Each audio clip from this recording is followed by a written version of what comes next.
In this video, we're taking a look at this. This is the Fifine V3 video capture card. Fifine wanted to step in the space and basically make a budget capture card. They sent this over for me to take a look at. They're not paying for this review or anything, and they don't see this ahead of time, but they sent us over for me to take a look at. The honest part of this, before we even get into a review of a capture card, is this. I'm someone who has the next gen capture cards from the big brands here. This is the AverMedia Live Gamer Ultra 2.1. This is HDMI 2.1 capture, 4K 144 capture, etc. Huge stuff, right?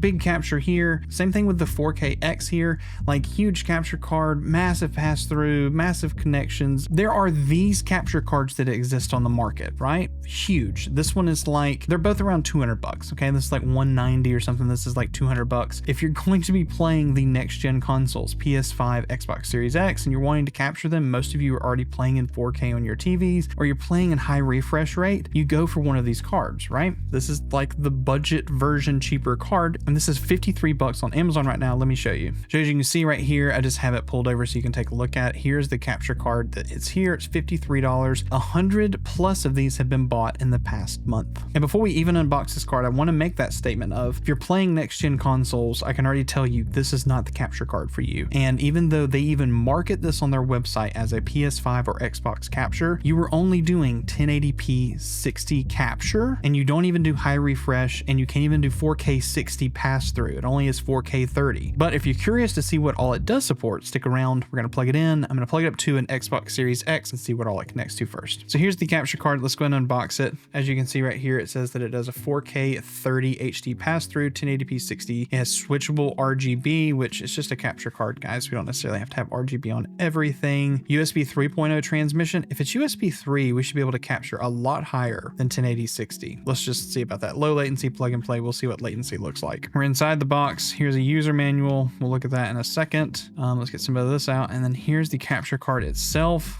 Oh, it is very, very light. I mean, crazy light. That could be, I guess, a good thing or a bad thing. Usually when something is this light, I'm not very positive about it, but we'll go ahead and see. HDMI out. We have PC cable here. This is the RGB button that moves around. HDMI in, line in, and headset, so that you can actually be able to capture your stuff from your headset all the way through, which is cool. That has some ventilation on the bottom for some kind of, if it's, I guess, going to overheat. That's pretty much it. Do we have anything else in here? I would hope that you sent HDMI cables. No, when in that same case, we have USB 3 on one end. That's a USB A to a USB C connector, which is on the device. So all you get is a USB A. The fact that there's no HDMI cables in this is very concerning, because that means A, you not only have to supply the cables, but your cost for $50 for a capture card now goes up. These capture cards that you spend a bunch of money on, these capture cards include HDMIs in them. And so I guess if they dropped that, and I don't know, if you buy a capture card, you have to have an extra HDMI for pass through. You should include an HDMI in this box,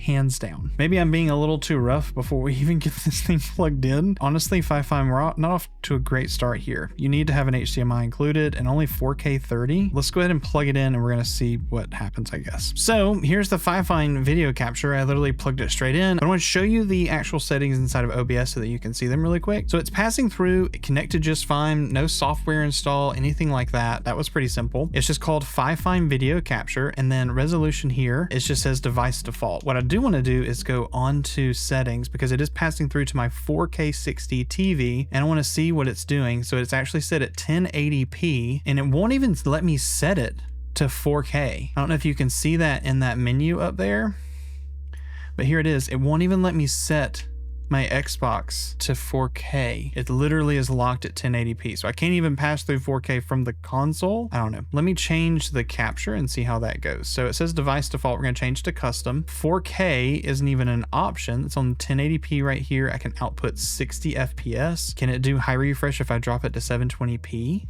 Nope. So we're stuck at 1080p 60, and it won't even pass through 4K. We do have YUY2, which is a 422 thing. I can't remember which the difference between the two, but YUY2 is better than JPEG when it comes to compression as well as colors. Somebody correct me in the description. I'm not going to go look it up right now, but YUY2 is better, and it looks like everything else connects just fine. But that being said, not even allowing me to do 4K. Your TV doesn't even support 4K 60. So because it won't even do 4K 4K 60, it won't even give me the option because it has to be 4K 30. If you buy this as a capture card, it won't even do 4K 30. It'll only do, unless you like are able to set a custom resolution, but because it won't do that, you're limited to a 1080p capture card. Now, I guess let me hit record and let's see what the gameplay looks like as we're recording. So let me do some gameplay and then I'm gonna show you some of that gameplay right now. In all honesty, if I'm being straight, now that I'm playing it and you guys can see me here, I think that latency on this capture card is wicked low. Now, and I might just be feeling something that's different, but this feels fantastic. By the way, this game is New World. This is on the Xbox Series X. It's at 1080p. It's at the best graphic settings that I could set it to so that we could have as much detail that you can kind of see. But in all honesty, like I'm playing OBS preview window and the TV's right there that it's passing through behind me. And I just looked and it feels almost instant. Now, I don't have the whole like, let me test the millisecond latency, blah, blah, blah. I'm not gonna do all that. But I'm gonna tell you, as someone who plays this game a lot, I could play from the preview window. And honestly, this looks great. 1080p, I'm looking at a 1080p image on a 4K monitor, which is the monitor I'm playing off of. I can tell that it's 1080p, I can tell that it's soft. That being said, and this is, I guess here's, I'll just play around while I'm ranting about this. Is there a place in 2024, almost 2025, by the way, Merry Christmas, I'm recording this just before Christmas. Is there a place in 2024, 2025 coming up for a 1080p 60 capture card that especially costs $50, the same price as microphones and other things? Is there a place for it? Maybe. If you're a person that only plays on Twitch 1080p 60, you don't want higher refresh capture, you don't want to play at higher refresh and then capture at a lower. Like for example, you could play it like 1440p on the thing, 1440p high refresh 120, right? Over some of these more expensive capture cards, but then record at 1080p 60 or stream at 1080p 60, but you still get a great playing experience on your monitor. Sure. And there are other capture cards on the market for probably around $100, $120 that I could probably recommend to you over this that do that. You know, it's twice the cost, but I mean, we're talking about, this is 1080p 60 limited. That's as best as you're gonna get. I think that the RGB is gimmicky for this. No one's caring about what your capture card looks like. No one's looking at it, right? And I'm even like clicking through it right now. It's nothing more than what the HD60, the old HD60 had with the white bar across the top. It's just you can change the colors on it. I don't even think I want to show it. It's not that impressive. But if you need a 1080p 60 capture card for $50, sure. I feel like you can actually play all your games from the preview window with no issues. You don't even have to pass through to something if you wanted to. This is totally fine. I think that this would work great. Maybe not in like split-second FPS games, but I mean, this is just an RPG. This feels just fine. I just don't think releasing a product like this is worth it. Fifine doesn't have a capture card out for this, so them having something on the market is great, and obviously 100 people bought it, 100 plus bought it last month. If they're just trying to have something and add it into their inventory to have a piece of product, I think that this is a great option to add it. 1080p, it's a cheaper capture card. You're targeting the budget,